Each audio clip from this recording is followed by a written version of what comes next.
Bismillahirrahmanirrahim. Alhamdulillah ya Allah, alhamdulillah ya Rabbal alamin. Ya subhanallah. Alhamdulillah. Dengan izin Allah jumpa lagi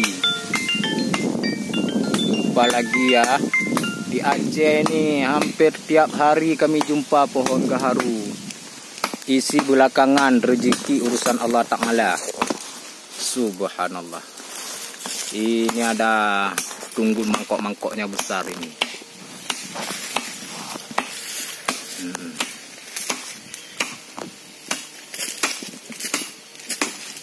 Ini hutan besar ini. Hutan luas. Subhanallah.